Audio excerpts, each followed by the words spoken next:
Hello and welcome into today's edition of the Arizona State Sun Devils Insider Podcast. My name is Kevin Hicks and I'm the lead beat writer for Arizona State Sun Devils on SI. And I am so grateful to be joining you once again today. We are now 27 days out from the start of the Arizona State football season as of this recording on Sunday morning. And the season is going to be an absolute blast to cover.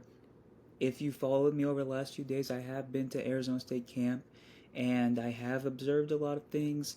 I have garnered a few takeaways, and obviously, it's not the same witnessing practice versus actually witnessing a game or participating in a practice versus a game, but you can get a good sense of the players that are going to break out. You get a good sense of the camaraderie the team has, get to talk to Coach Kenny Dillingham. There's a lot of pros that you can take out of that.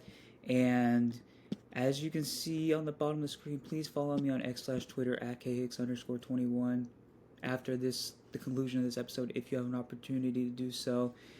Each and every one of you, your support means the world to me and it keeps me going. So let's get started without further ado. I wanted to discuss key position battles within Arizona State camp.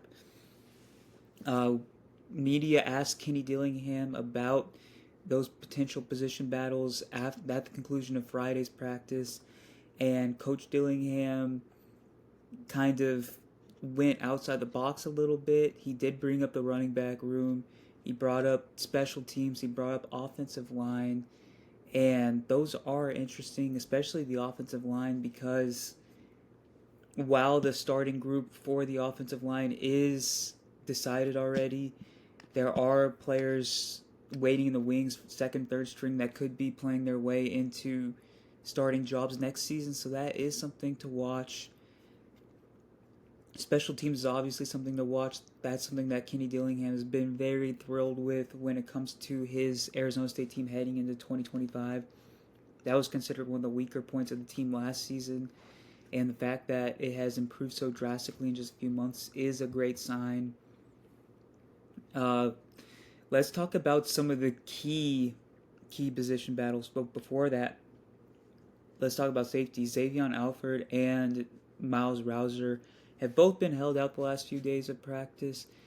Coach Dillingham has said that it is something minor with each of them. It's not something that should be lingering or a big concern, which has opened up the door for guys such as Jack Ball, who earned a scholarship with the program over spring practice.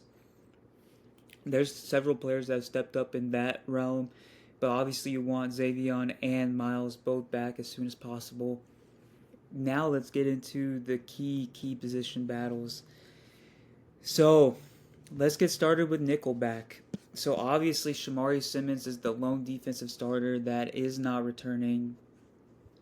Obviously his college eligibility ran out, and now many within the media world, outside world, believe that it is between Kendrick Breedlove and Montana Warren for that role.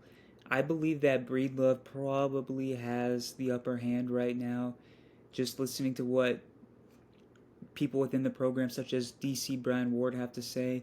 And Breedlove has a lot of experience. He's battle tested.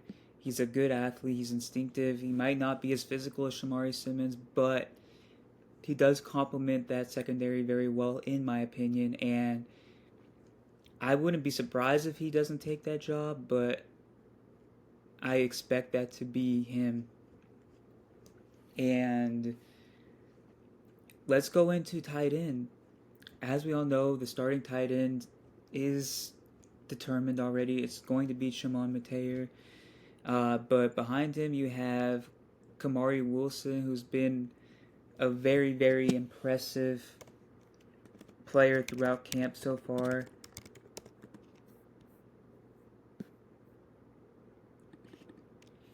Yeah, and I meant Kamari Henderson. My bad. There's another Kamari Wilson on Arizona State previously. That's on me.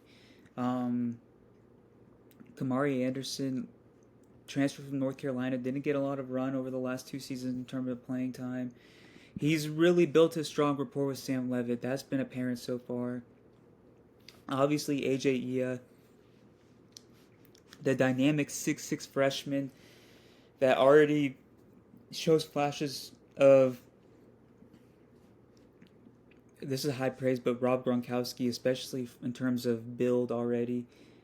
He's made several impressive catches, including one that was in between traffic, a contested catch in the end zone during 7-on-7 part of practice.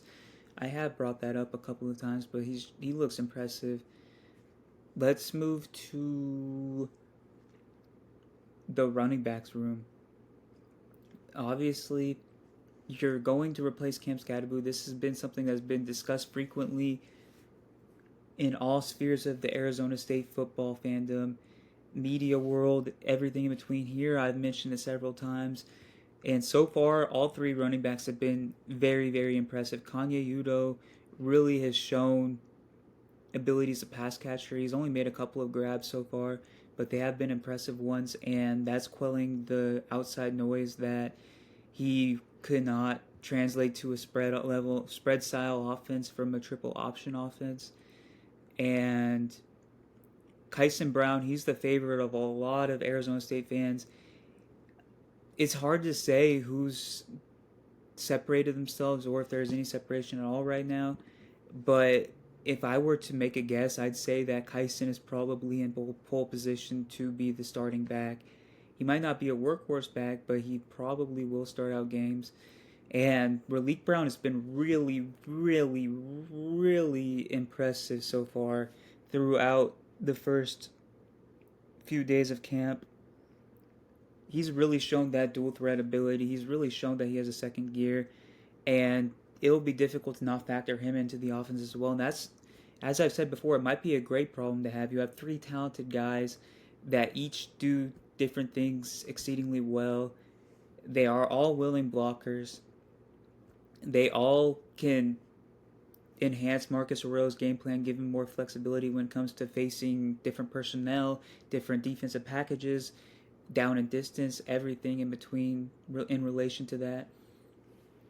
So that will be one to watch over the next 3 weeks. And lastly, the wide receiver position.